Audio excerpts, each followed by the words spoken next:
40% moisture का संरक्षण पानी से और मिट्टी से और बीज से शुरू होता है। और यही हमें अपनी इकोलॉजिकल सिविलाइजेशन को फिर से जान देने के लिए करना पड़ेगा। जो हमने सीखा कि इस इतनी बड़ी मुट्ठी में आपका जीवन है, इसकी देखभाल करो, ये आपकी देखभाल करे, इसको नष्ट करो, ये नष्ट करेगी। आज मौसम बदलाव के समय में तो ये संकट और भी भयंकर हो रहा है। इसलिए जल संरक्षण, धरती माँ का संरक्षण, जैव विविधता का संरक्षण, जैविक खेती की तरफ मुड़ना, ये जिंदा रहने के आधार थे और फिर से बनेंगे। जहां जहां रासायनिक आए हैं, आप तो शहर में मिल रहे हो, जहां 1984 में भोपाल डिजास्टर ने हमें जगाया पेस्टिसाइड्स क्या करते हैं। भोपाल के बाद तो हमें एक भी पेस्टिसाइड नहीं लाना चाहिए, पर राउंड अप फैल रहा है, डेसिकेशन के रूप में फैल रहा है। और जहां जहां राउंड अप है, पेड़ पौधे नहीं है। जहां पेड़ पौधे नहीं है, मिट्टी नंगी है। जहां मिट्टी नंगी है, वो मिट्टी डेजर्ट है। इस नदी उत्सव में मैं आपके साथ जुड़ती हूँ, क्योंकि हम फिर नदियों को पुनर्जीवन दें, फिर अपनी धरती माँ को पुनर्जीवन दें, अपनी जैव विविधता को पुनर्जीवन दें। मैं जुड़ न पाई क्योंकि मेरे यहाँ देहरादून में बहुत कमिटमेंट्स हैं, पर अगली बार जरूर शामिल होंगी। अभी प्रणाम। तो ये थी नवकार्य नामक संस्था का संचालन कर रही डॉक्टर वंदना शिवा, और इनके विचारों को भी आत्मसात हम करें। नदियों के प्रति जिनका असीम स्नेह रहा है, जो देश में समाज में नदियों की योगदान और उसकी भूमिका को बखूबी समझते हैं, नर्मदा के प्रति उनकी आस्था और विश्वास किसी से छिपा नहीं है। नर्मदा की परिक्रमा कर वे पुण्य लाभ भी प्राप्त कर चुके हैं। वर्तमान में केंद्रीय जल शक्ति राज्य मंत्री की भारत सरकार माननीय श्री प्रहलाद पटेल जी को आमंत्रित करते हैं, उनके विचारों का लाभ लेने के लिए डॉक्टर प्रहलाद पटेल।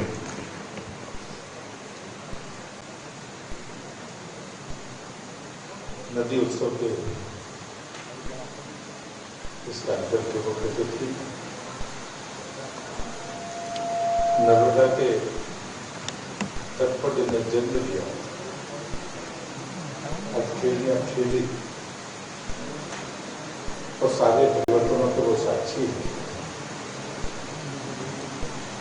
मध्य प्रदेश के यशस्वी मुख्यमंत्री आदरणीय शिवराज जी, आज वो सामयिक में भी जब आप इस कार्यक्रम के में पहले से भी आप शामिल होते रहे हैं, और आज जब सदैव अनिल जी नहीं है और आज उनकी 5वीं पुण्यतिथि है, उस अवसर पर ये संवाद एक ऐसा ऐतिहासिक बड़ा फैसला करेगा, रास्ता चुनेगा, जो उनके विचारों को मूर्त रूप देगा। और मैं ये मानता हूँ कि जब कोई व्यक्ति विचार के साथ में जीता है, वो विचार के साथ ही चला जाता है, उस सार्थक जीवन की स्मृतियाँ महोत्सव के रूप में ही मनाई जाती है। इस नदी महोत्सव के आप मुख्य अतिथि हैं, मैं आपका हृदय से स्वागत करता हूँ, अभिनंदन करता हूँ। हमारे पूर्व वक्ता, हम सबके मार्गदर्शक, विचारक और चिंतक आदरणीय गोपाल जी मिश्रा, ओम जी, यहाँ पर उपस्थित हमारे दबे जी, संस्थान के डायरेक्टर, अन्य सभी महानुभाव। मेरी भूमिका में गोपाल जी ने बहुत बेहतर बातें की हैं। एक पंक्ति में अगर मैं कहूँगा एक पत्रमावासी के नाते, तो जल और जीवन के बीच की जो खाई है, जितनी हमने बढ़ाई और जितनी वो बढ़ चुकी है, उसको काबू में करना आसान नहीं है। यदि हम आज भी अपने संकल्पों के प्रति दृढ़ हो जाए, जितना पानी हम उपयोग करते हैं उतना ही हम बचाएंगे, तब भी इससे काम नहीं चलेगा। और इसलिए मैं सबसे अच्छा उदाहरण देता हूँ, श्रद्धा बिहारी वाजपेयी जी ने 1990 में राज्यसभा में कहा था, दुनिया में अगर तीसरा विश्व युद्ध होगा तो वो पीने के पानी के लिए होगा, लेकिन भारत रणभूमि नहीं बनेगा, क्योंकि भारत के पास जमीन के भीतर पीने का दुनिया में सर्वाधिक जल की मात्रा है। ये 1990 की बात थी। जो 2021 की रिपोर्ट आई तो दुनिया ने माना कि भारत दुनिया का वो देश है जिसने सबसे ज्यादा भूजल का दोहन किया। ये यात्रा लंबी नहीं है, ये 30 साल का फर्क है, 30 से 32 साल। ये वो देश है जिसे जो नदियों को मां कहता है, जो नदियों को जीवन दायिनी मानता है। दुनिया ने नहीं माना, दुनिया ने हमारा मजाक उड़ाया। हमने कहा पत्तियों में प्राण होते हैं, वृक्षों में प्राण होते हैं, नदियों में प्राण होते हैं। तो गोपाल जी ने इसका संदर्भ दिया है, उसके विस्तार में नहीं जाना। लेकिन ये सच है कि हमने जिनको जीवन दायिनी माना, जिनको मां माना, शायद हम कहीं हमसे चूक हुई है, उस चूक पर हम जरूर विचार करें तो ज्यादा बेहतर होगा। मेरा भाषण संवाद को दिशा देने की कोशिश है कि हम किन बिंदुओं पर किस सीमा तक जाए। और इसलिए मैं ये मानता हूं कि कम से कम यहाँ पर बैठे हुए लोग जो लगातार अपनी सामर्थ्य के मुताबिक, सामर्थ्य से कुछ ज्यादा इस क्षेत्र में काम करते हैं, उन लोगों को इन चुनौतियों को स्वीकार करना पड़ता है। लेकिन जब हम कभी आकलन करने के लिए बैठते हैं कि जैसे कहा कि एक व्यक्ति पर 400 से ज्यादा लक्ष्य चाहिए, मुझे लगता है हम कहेंगे हमारे पास जमीन नहीं है, हमारे पास में वृक्ष नहीं है, हम इन चीजों को कैसे संबंध में बिठाएंगे। और इसलिए मुझे लगता है कि चुनौतियां हैं। लेकिन मैं अपनी बात शुरू करता हूं। एक मनोवैज्ञानिक हुए हैं दुनिया में, सिगमंड फ्राइड। उनने बल्ब का आविष्कार किया था और कहते हैं कि अचेतन मन पर उन्होंने वैज्ञानिक के तौर पर, मनुष्यों के तौर पर नहीं कह रहा, वो तो हमारे ग्रंथों में है, वो तो शताब्दियों से चलता रहा। लेकिन जिनको मान्यता दी जाती है कि अचेतन मन में काम किया, कहते उनके एक मित्र उनके घर पर आए, उन्हें सत्कार किया, भोजन कराया, विश्राम के कमरे में छोड़कर चले आए। लेकिन बल्ब जल रहा था, उनको इतना अंदाजा नहीं था कि ये बिजली का बल्ब है। उस अनुसंधान की उनको बहुत जानकारी नहीं थी। कहते हैं कि जब वो सुबह उठे तो अपने मित्र से पूछा कि नींद कैसे आई। मित्र ने कहा कि मैं इसे बुझाता रहा, लेकिन ये रात भर बुझा नहीं, क्योंकि उनको लालटेन की आदत थी जो खूब बातें बुझाई जाती थी। वो बल्ब था, बहुत तेजी से वो कोशिश करते रहे, लेकिन वो बल्ब बुझा नहीं। फ्राइड को इस बात का अफसोस हुआ। उन्होंने कहा कि परिवर्तन हो गया है, अब फूंक से ये नहीं बुझेगा, बटन से बुझ जाएगा। मुझे लगता है आज काम करने वाले लोगों को इस परिवर्तन को स्वीकार करना है। हमारे सामने जो चुनौतियां हैं, वो चुनौती अपने विकराल रूप में है। यदि हमने उस गति से काम किया तो हम समाधान की तरफ आगे नहीं बढ़ सकते। पहला निवेदन मेरा आपसे ये है। दूसरी बात मैं कहता हूं कि जब नर्मदा परिक्रमा कर रहा था तो पूरी दुनिया जानती है कि भगवान मार्कंडेय जी ने 32 वर्ष में नर्मदा परिक्रमा की। फिर उसके बाद में गौरीशंकर जी महाराज का प्रभाव रखा है, जिनने 3 साल 3 महीने 13 दिन की परिक्रमा का प्रभाव किया। मेरे आराध्य प्रभु शिवा से भी वो भी जीवन भर परिक्रमा करते रहे, लेकिन उन्होंने गौरीशंकर जी महाराज के प्रभाव को भी पालन किया और मार्कंडेय जी के प्रभाव का भी पालन किया। मैं इस बारे में नहीं कह रहा, मैं तो ये कह रहा हूं कि जब मार्कंडेय जी थे तब पर्यावरण का संतुलन खराब नहीं था, जल और जीवन के बीच में ये अंतर नहीं था। तब वो नर्मदा की परिक्रमा 32 वर्ष लगाते थे। जब और भी हम नीचे आ गए, वो अंतर बढ़ गया, तो गौरीशंकर जी महाराज ने कहा कि 3 साल 3 महीने 13 दिन। लेकिन आज हम जब भीषण संकट में हैं तो हम 100 दिन को पार नहीं करना चाहिए। जहां पर मुझे लगता है कि हमें मार्कंडेय जी से दुगना समय नदी के किनारे किसी व्यक्ति को देना चाहिए, वहां हम पल भर देकर अपनी जिम्मेदारी पूरी करना चाहते हैं। कृपया ऐसे बचने की कोशिश करिए, इस अहंकार से बाहर आइए तो अच्छा होगा। हम कभी बार बचपन की कहानियां भी पढ़ते हैं और उसमें कहते हैं कि हाथी को देखा किसी ने, पूंछ पकड़ ली किसी ने, सूंड पकड़ ली और अपना मन बना लिया। नर्मदा को जब तक या किसी नदी को उसकी सहायक नदियों और उसकी भी डिस्ट्रीब्यूटरी के साथ जब तक आप देखेंगे नहीं, आप सही फैसला नहीं कर पाएंगे। मेरी दूसरी विनती आपसे ये है। तीसरी बात मैं कहता हूं कि जब कभी हम नदियों के बारे में सोचते हैं जिसको एक हिस्से को गोपाल जी ने छुआ है कि हमें लगता है कि नदी का जो जल है वो सब एक सा ही है। आपके गांव में अगर 7 हैंडपंप है, उनका अगर जांच कराएंगे तो 7 का पानी अलग अलग निकलेगा। अगर आप नदी की बात करते हैं तो नदी का तो स्रोत भी अलग है। नदी की जो परिस्थिति है उसमें स्वरूप अलग है, स्वाद अलग है, उसकी संस्कृति और उसका सोच अलग है, उसकी सुंदरता अलग है। हम उन सब बातों को एक नजरिए के साथ में नहीं देख सकते। ये मेरा आपसे तीसरा निवेदन है। और कहीं ना कहीं हर नदी के किनारे एक संस्कृति पैदा होती है। जब एक नदी बनती है तो एक संस्कृति भी बनती है। न जाने कितनी संस्कृतियों की हमने हत्या करने का पाप किया है, उनको विलुप्त होते हुए हमने देखा है। इतिहास इस बात का गवाह है और इसलिए मुझे लगता है कि इस पर भी आपको पूरी दृढ़ता के साथ मनन करना होगा और उसकी चिंता करनी होगी। तो महाभारत की घटना के साथ इस गलती को कैसे सुधारा जाए, इस दृष्टि से मैं ये कहानी यहाँ पर कह रहा हूँ। कहते कि पांडु को जब वो शिकार खेलने गए और जब उनने प्रेमालाप करके हिरण का वध किया तो जब नर मर गया तो माता ने श्राप दिया कि जब भी तुम काम की स्थिति में होगे तो तुम्हारी मृत्यु तय है। तुम वो श्राप पांडु को परेशान करता रहा। पांडु सामर्थ्यवान थे और उस भटकाव में वो जंगल में जब गए तो उनको एक ऋषि मिले तो ऋषि से उन्हें अपना कष्ट बताया। ऋषि ने कुछ और नहीं कहा, ऋषि ने सिर्फ इतना ही कहा कि जैसे तुम पैदा हुए हो वैसे ही तुम्हारी संतान पैदा है। और बाद में इतिहास गवाह है कि हम पांडवों को उनके रूप में देखते हैं। मैं आपसे विनती करता हूँ, गलती पुरखों ने की होगी लेकिन वो सुधरेगी वैसे ही जैसे हमारे पुरखों ने सुधार किया। हम विज्ञान के पैमानों से इन कमियों को दूर नहीं कर सकते, ऐसा मैं सोचता हूँ। मैं आखिरी में एक बात कहकर अपनी बात को समाप्त करूंगा। H.G. वेल्स ये भी एक दार्शनिक थे जिन्होंने इतिहास लिखने का काम किया। दार्शनिक होने के बाद उन्होंने इतिहास लिखने का काम किया और उन्होंने कहा कि इतिहास में अशोक सबसे बुद्धिमान और श्रेष्ठ शासक है।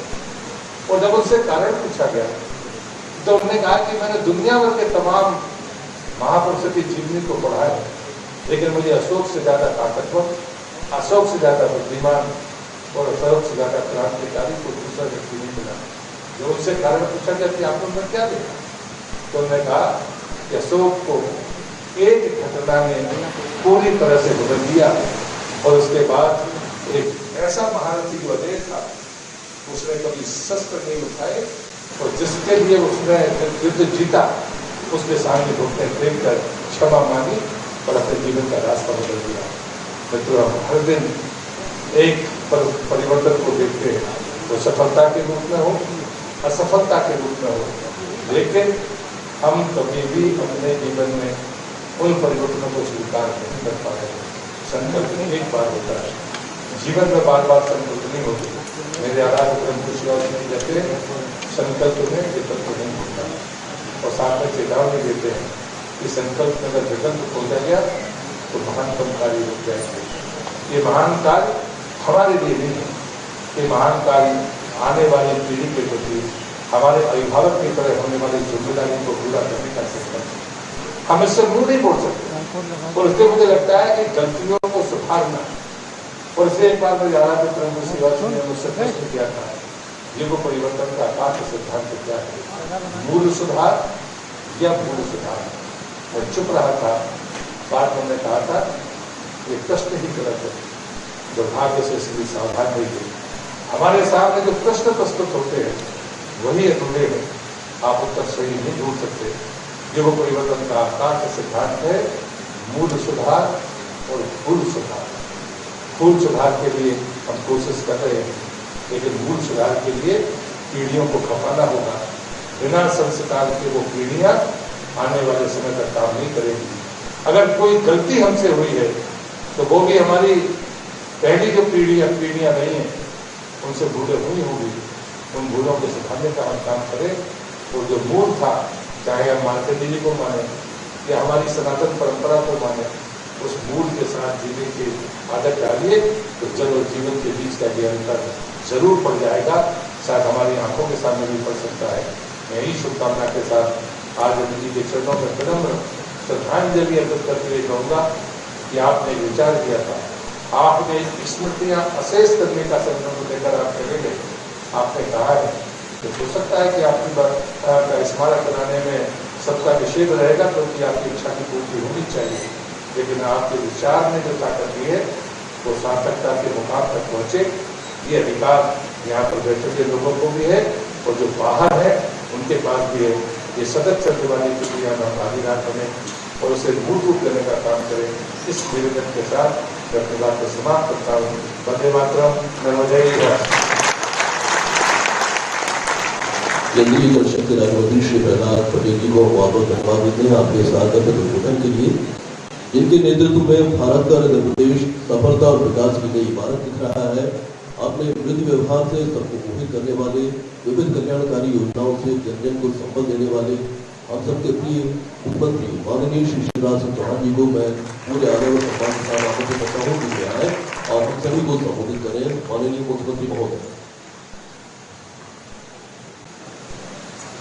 बोलिए भारत माता की, नर्मदा मैया की। आज नदी उत्सव खेती किसानी नदी की जुबान। इस प्रसंग पर उपस्थित हमारे जल शक्ति केंद्रीय मंत्री नर्मदा पुत्र, और जो केवल भाषण नहीं देते, कुछ करते भी। हमारे देश की एक दिक्कत है कि विद्वान उद्बोधन बहुत देते हैं, चिंताएं बहुत प्रकट करते हैं, समस्याएं भी बहुत बताते हैं, लेकिन जब खुद करने की बारी आए तो केवल बुद्धि विलास तक सीमित रह जाते हैं। लेकिन प्रहलाद जी ऐसे हैं जो कहते नहीं हैं, क्रियान्वित करने का लगातार प्रयास करते हैं और करके भी दिखाते हैं। और ये आज की अध्यक्षता के वो सही अधिकार है इस कार्यक्रम में। ये मैं केवल कहने के लिए नहीं कह रहा, मेरे हृदय की जो बात थी उसका प्रकटीकरण हुआ है। हमारे पर्यावरण के क्षेत्र में जो काम कर रहे हैं राष्ट्रीय संयोजक, जिनको बड़े आदर के साथ हम सुन रहे थे, आदरणीय गोपाल जी भाई साहब, मेरे मंत्रिमंडल के वरिष्ठ सहयोगी, इस विभाग के मंत्री, विज्ञान और प्रौद्योगिकी के आदरणीय ओम विकास सक्लेचा जी, नर्मदा समग्र के अध्यक्ष राजेश जी दबे,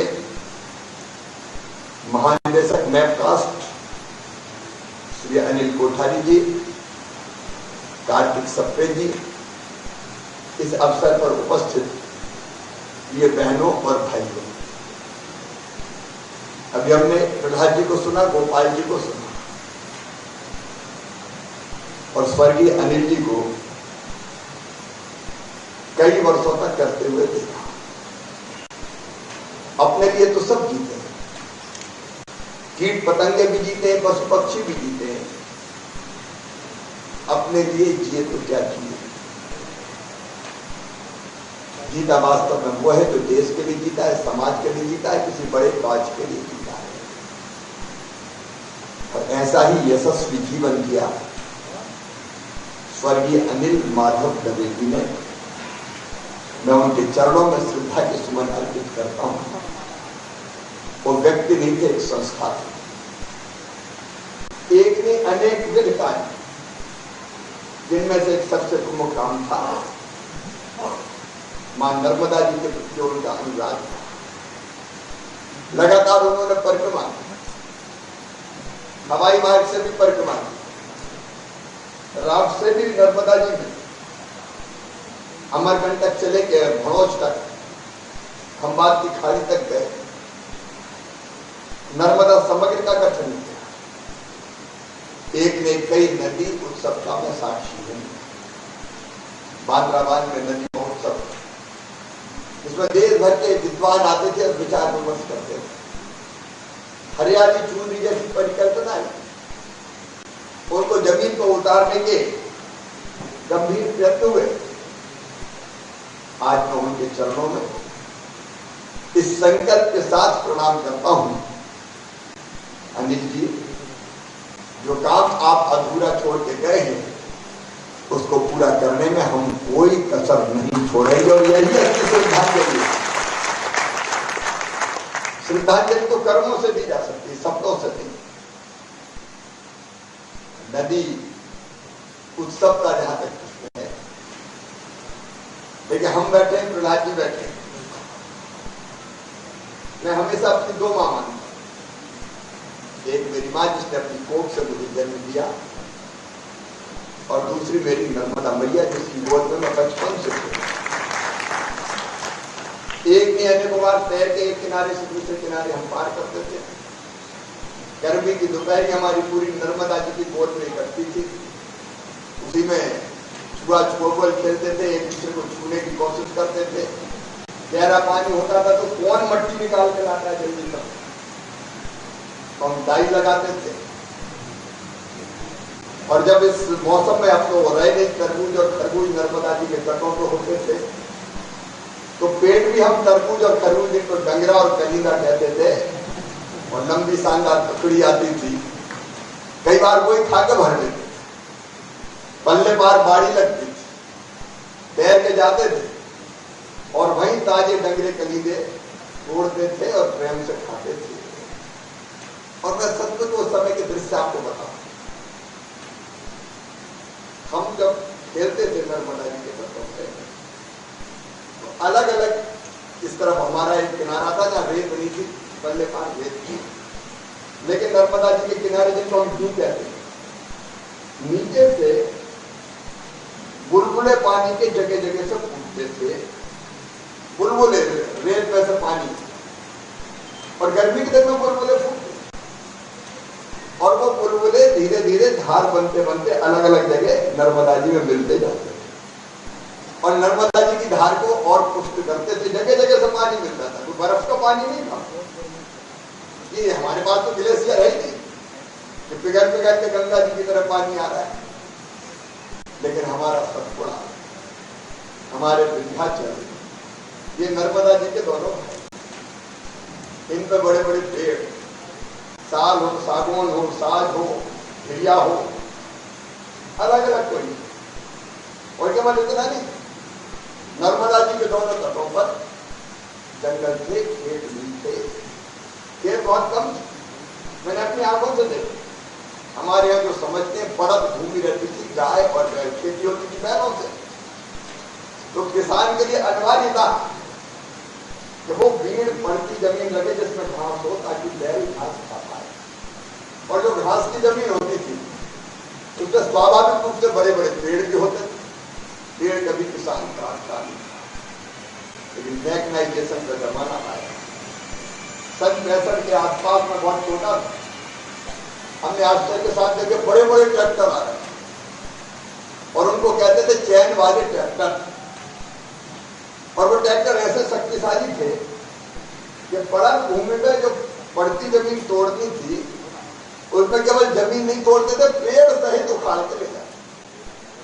तो मैंने नर्मदा के तटों का विध्वंस अपनी आंखों के सामने देखा, और किया किसने? हम सबने, किसान जिनकी भीड़ थी उनका तोड़ो, पेड़ मत रहने दो, खेती के लायक जमीन बनाई। खेती के लायक जमीन बनाते बनाते दोनों तत्वों के पेड़ लगभग समाप्त हो। और अब खेती ऐसी कि नर्मदा जी का पानी जहां तक बहता, पूरी जो किनारे होते थे वो तोड़ गए, वहां तक पानी के, वहां तक खेती कैसे करें? और जब पेड़ नहीं रहेंगे, घास नहीं रहेंगे, ट्रैक्टर चलेंगे, तो मिट्टी कितनी कटेगी आप अंदाज लगा सकते हैं। कट कट के कितनी बहेगी आप अंदाज लगा सकते हैं। और मेरे पेड़ कट गए तो पानी के बुलबुले जो नी के पास से बचपन से हम निकलता देखते थे, वो सपना रह गए। अब कहीं कोई बुलबुला नहीं निकलता, नर्मदा जी में कहीं बुलबुला निकल के पानी की धार नहीं मिलती। अब तो अमरकंटक से नर्मदा मैया की धार सुपूर्ति है। मैं केवल भाषण नहीं देता, हमने बर्बाद किया, नर्मदा जी को भी बर्बाद किया, बाकी नदियों को भी बर्बाद करने का महापाप महापाप। अब कई जगह हम जाते हैं, कहते हैं हैंडपंप में पानी आएगा कहां से भैया, कोई बता दे। तीसरी फसल ले रहे हैं इन गर्मी के दिनों में, मई जून में रोज पानी लगता है, खींचो पानी, मोटर लगाओ और बिजली दो। अब कितनी बिजली दो भैया? बिजली दी खरीफ की फसल के लिए, रबी की फसल के लिए, खरीफ में पानी लगता ही नहीं। अब तीसरी फसल के लिए भी बिजली दो, और बिजली दो तो रोज पानी चाहिए, तो रोज निकालो। अब आप करके देखिए कहां से नदी में धार आएंगे। पहले 30-40 फीट का पानी निकलता, फिर 50-60 फीट का पानी निकला, फिर 100 फीट का पानी निकला, अब 1000 फीट का पानी नहीं निकल रहा। कहां से हैंडपंप चलेंगे? बता दो कहां की राइए पाइप ले आओ। हम खुद भी ना सकते, इंसान खुद जिम्मेदार। शहर वालों ने अपनी गगनचुंबी अट्टालिकाएं पानी, घर घर में टॉयलेट और फ्लश करके पानी का फेंक दिया। भोपाल वालों ने कर लिया, सब पर फेंक दिया, बड़े तालाब में फेंक दिया। लेकिन प्रगति के साथ साथ हमने विनाश की कहानी की, लेकिन केवल चिंता प्रकट करने से काम नहीं चलेगा। हमारे तक जाकर देखो, संतों का बहुत आदर है, समाज को दिशा देने का काम कर, लेकिन कई ने नर्मदा जी के तट पर आश्रम खींच दी। अब कर रहे हैं नर्मदा जी की आरती, और अमरकंटक में उनका स्तर पे मल जल जा रहा है नर्मदा जी। कैसे? और जो जरूरत है, अनिल जी ने जो राह दिखाई इस पर काम करने की। मैं मुख्यमंत्री हूं इसलिए केवल समस्या नहीं बताऊं, हमने कड़े फैसले किए हैं। हमने फैसला किया है अमरकंटक में कोई नया निर्माण किसी भी कीमत पर नहीं होगा, किसी का भी नहीं होगा। अभी पिछले हफ्ते 15 दिन पहले भी अतिक्रमण हटाए, इस हफ्ते भी अतिक्रमण हटाए और तय कर दिया भाई देखो नर्मदा जी को बचाना है तो कठोर फैसले करने, गुड़ी गुड़ी गुड़ी गुड़ी करते रहो, उससे काम नहीं चलेगा। कोई नया निर्माण नहीं होगा, सारे जितने निर्माण हैं उनको पुराने ये सुनिश्चित करना पड़ेगा कि उनके सीवेज का पानी नर्मदा में जा रही है। हम सरकार की तरफ से भी एसटीपी बना रहे हैं, प्लांट लगा रहे, उस पर काम चल रहा है। किन्हीं कारणों से कॉन्ट्रैक्टर बढ़ गए, गड़बड़ हो गई तो थोड़ी देर हो गई, लेकिन पूरे नर्मदा जी के तटों पर 18 शहरों में ट्रीटमेंट प्लांट लगने का कुछ जगह काम तेजी से चल रहा है, कुछ जगह धीमा है। उसके अपने कारण है, लेकिन हम उसको तेज गति से करने का हम प्रयास कर रहे हैं। 2-3 जगह हमको ठेकेदार बदल देते हैं, तो पानी जाए नर्मदा जी में तो शुद्ध पानी जाए, ट्रीटेड जाए। और कोशिश ये है कि ट्रीट वाटर भी खेतों में दे दिया जाए, बाग बगीचों में दे दिया जाए, और किसी हद तक तो हम बचाओ। फिर एक सबसे प्रमुख चीज वो है, लेकिन नर्मदा जी या मध्य प्रदेश की नदी है, वो भी ग्लेशियर से नहीं, वो तो वर्षा जल को बड़े बड़े पेड़ अवशोषित करके रखते हैं। आपकी जानकारी में होगा, एक बड़ा पेड़ लाखों लीटर पानी अवशोषित करके रख लेता है बरसात का, और बाद में जब पानी बरसात का खत्म हो जाता है, गर्मी में जरूरत पड़ती तो बूंद बूंद करके उस पेड़ की जगह पानी को छोड़ती है, ताकि आसपास की माटी में नमी रहे, और वही पानी बूंद बूंद पानी अलग अलग धार बन के नदी के रूप में परिवर्तित होता है। साल के वृक्षों से नर्मदा मैया की उनकी जाओ, घोर घने जंगलों ने तो नर्मदा मैया की धार को पुष्ट किया। अब उस धार को बचा रखना है तो हमको पेड़ दोनों तटों पर लगाने पड़ेंगे। शिवराज भाषण देने से कुछ नहीं होने वाला, पेड़ लगाने पड़ेंगे। मैंने पेड़ लगाने क्यों नहीं, मुझे लगा कि तू रोज भाषण दे पेड़ लगाओ क्या लगाएंगे, लेकिन जिस दिन तू रोज पेड़ लगाते हुए दिखेगा तो लोग कहेंगे नहीं इसकी बात में दम है, हम भी पेड़ नहीं तो परहुदेश कुशल बहुते रे, भाषण दिया नेताजी ने, हम निकल लिए, तो उससे काम नहीं चलेगा। और जब पेड़ मैंने अपने संस्कार में स्वभाव में शामिल कर लिए, और मैं आपसे भी अपील करता हूं और कुछ मत, कम से कम जन्मदिन पे पेड़ तो लगा सकते हो। इससे बेहतर क्या होगा कि जन्मदिन के दिन आप पेड़ रोको, मतलब जीवन रोको। केवल पेड़ के लिए नहीं आए, ऑक्सीजन का इंतजाम करके अपने लिए भी हो। मैरिज एनिवर्सरी या शादी की वर्षगांठ पति पत्नी दोनों लगाए, कितना आनंद होगा बताइए। आप कुछ योगदान कर रहे हैं दुनिया। बेटा बेटी की वर्षगांठ, जन्मदिन आया, वर्षगांठ के जन्मदिन हम पेड़ लगा के नहीं बना सकते। और माता पिताजी की पुण्य स्मृति में तो हम पेड़ नहीं लगा सकते। साल में 4 ही अवसर अगर हो गए तो कितने पेड़ लगेंगे आप कल्पना करो। मैं रोज की बात नहीं करता, प्रैक्टिकली रोज नहीं लगा सकते लोग, जिंदगी इतनी व्यस्त है, काम इतने, रोज मत लगाओ, पेड़ लगाओ। हम ये संकल्प है कि हम पेड़ लगाएं। पेड़ लगाएंगे तो हम धरती बचाने का काम करेंगे। दूसरे मेरी आपसे एक और प्रार्थना है कि हम जो पेड़ लगाएं, क्या हम ये संकल्प ले सकते हैं कि हम खुद उन पेड़ को अपने घर में लगाएं। छोटी सी मसला मैं भी आप तय कर रहा हूं, बढ़ाए अपने खेत में नर्सरी बनाओ। हम अपनी नर्सरी बनाए और कम से कम 365 पौधे तैयार करो। आप 4 कर दो, 5 कर दो, पेड़ भी तैयार करने का काम। अब देखो, मैं इतने विद्वानों के बीच में पेड़ों की महत्ता क्या है ये बताओ, उसकी आवश्यकता नहीं। छोटे छोटे काम था, कुछ ना कुछ हम सबको करना पड़ेगा, नहीं तो नदी महोत्सव मनाओ और फिर साल भर बाद फिर से आओ, उससे काम नहीं चलेगा।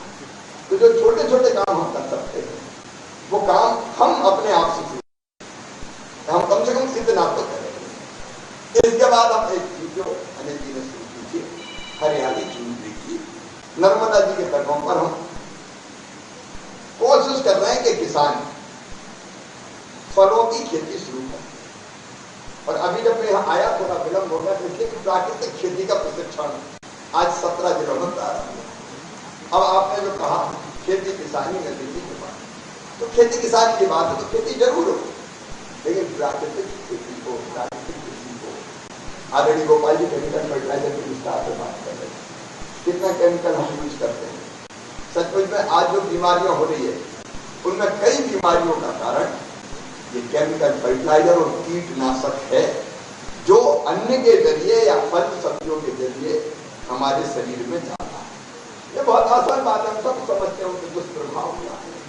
हमारी कोशिश है कि नर्मदा मैया के तटों पर हम प्राकृतिक खेती को प्रोत्साहित करने का काम करें। ये 1 साल में नहीं, ये पूरी खेती में नहीं होगा। इसलिए मैं अपील कर रहा हूं कि मुझे भाई बहन सुन रहे हैं कि आप कम से कम नर्मदा जी के तटों पर, आपके पास 5 एकड़ जमीन है, 8 एकड़ में करो जी, शुरुआत कम से शुरू करो, क्योंकि कोई भी जब तक सफल प्रयोग हो जाए तो सब में थोड़ी कर देंगे। और तो मैंने भी तय किया है कि मैं 5 एकड़ जमीन में प्राकृतिक खेती ही करूंगा। मैं अपने आप से हम प्राकृतिक खेती करेंगे, उस पर मैं लंबा भाषण नहीं दे रहा, क्योंकि प्राकृतिक खेती ही एकमात्र उपाय है और उसमें उत्पादन कम नहीं होता, लागत बहुत कम होती है, क्योंकि आप लोग केमिकल फर्टिलाइजर कीटनाशक डाल देंगे। जो किसान के यहाँ ढेर दिखते हैं, गेहूं के इतना गेहूं हुआ, जब वो आता तो पता चला सारा साफ बैंक के ले गए, ये स्थिति बनती। और इसके प्राकृतिक खेती को व्यापक पैमाने पर हम विचारित कर रहे हैं। आज से अभियान ट्रेनर्स की ट्रेनिंग का शुरू हुआ। हर ब्लॉक में हम 5 लोग ट्रेंड करके छोड़ेंगे जो प्राकृतिक खेती किसान को सिखाएंगे और मदद करेंगे। जीवामृत, धन जीवामृत, बीजामृत वो बनाएंगे। और एक तय किया कि मध्य प्रदेश में जो किसान प्राकृतिक खेती के लिए गाय खरीदेगा, क्योंकि प्राकृतिक खेती के लिए गाय जरूरी है, और एक गाय का गोमूत्र और गोबर 30 एकड़ जमीन में प्राकृतिक खेती करने के काम आ सकता है। और इसलिए हमने तय किया है कि जो रजिस्ट्रेशन करवा के प्राकृतिक खेती करने के लिए गाय खरीदेगा, उस किसान को हम 900 रुपया महीना अतिरिक्त देंगे गाय के जो बाकी व्यय होते हैं उसके लिए, ताकि प्रैक्टिकली हम प्राकृतिक खेती को प्रोत्साहित करने का काम कर सकें। और इसलिए आज मैं लंबा ना बोलते हुए यही निवेदन करना चाहता हूं कि कुछ शासन को सख्ती करनी पड़ेगी, कुछ नीतियों में बदलाव करना पड़ेगा, जनता को साथ खड़ा करना पड़ेगा। मैं साफ कह रहा हूं, बिना जनता को साथ लिए अकेली सरकार सफल नहीं हो सकती। ऐसे अभियानों में तो जनता को साथ हमको लेके ये पेड़ लगाओ, प्राकृतिक खेती करो, गंदा पानी ना जाए इसकी कोशिश करो। ये अनेकों छोटे छोटे प्रयत्न करने पड़ेंगे। तो कुछ शक्ति, कुछ जनजागरण, कुछ साथ, पेड़ लगाओ, प्राकृतिक खेती करो और इन उपायों से ही हमारी नदी बचेंगी, फिर से पुनर्जीवित होंगी। इस अभियान में हम सब मिलकर लगे, यही अनिल जी के चरणों में अति श्रद्धांजलि होगी। बहुत बहुत धन्यवाद। बहुत बहुत धन्यवाद माननीय मुख्यमंत्री महोदय। और अब इस नदी उत्सव की स्मृतियों को चिरस्थायी बनाने के उद्देश्य से हम स्मृति चिन्ह प्रदान करना चाहते हैं अपने सम्माननीय अतिथियों को। महानिदेशक महोदय से मेरा अनुरोध है कि वो स्मृति चिन्ह और अंगवस्त्र प्रदान करें।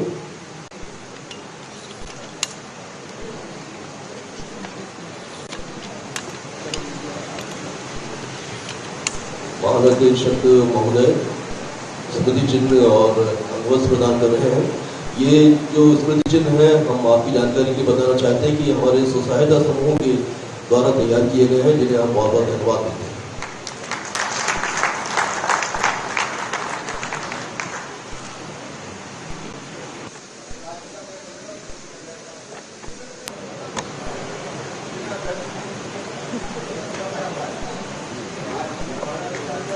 तो ये नदी उत्सव का महत्वपूर्ण आयोजन जो आज के सभागार में शुभारंभ हुआ है और इसमें जो सत्र होंगे उसमें आपको सादर आमंत्रित रहेंगे। कुछ सत्र इस सभागार में और कुछ सत्र बाहर की जो 100 सीटर और 50 सीटर सभागार इसमें रहेंगे।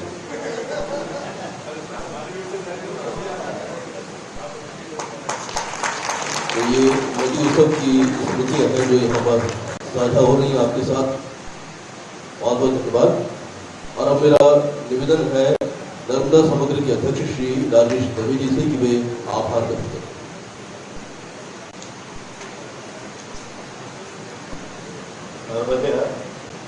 मैं आभारी हूँ माननीय मुख्यमंत्री जी का, जिनने अपने व्यस्त समय से समय निकाल कर इस कार्यक्रम की प्रेरणा प्रदान कर। मैं आभारी हूँ माननीय कैलाश सिंह जी का, जो आपने हमें इस कार्यक्रम के लिए विशेष रुचि देकर नर्मदा संरक्षण के लिए हमारा आपका बहुत बहुत धन्यवाद।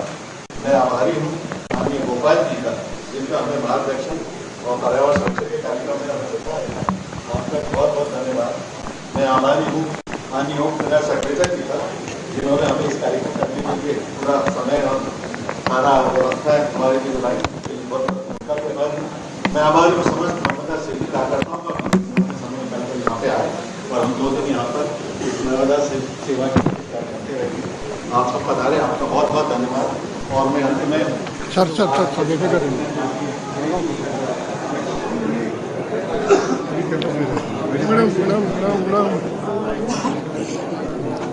भाई थोड़ी जगह कौन है आप?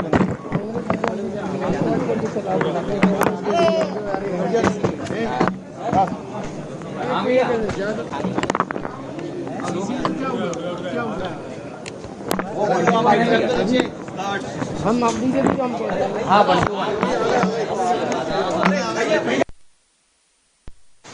नर्मदा पुत्र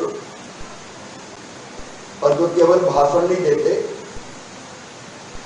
कुछ करते भी। हमारे देश की ये दिक्कत है कि विद्वान उद्बोधन बहुत देते हैं, चिंताएं बहुत प्रकट करते हैं, समस्याएं भी बहुत बताते हैं, लेकिन जब खुद करने की बारी आए तो केवल खुद नदी की जुबान। इस प्रसंग पर उपस्थित हमारे जल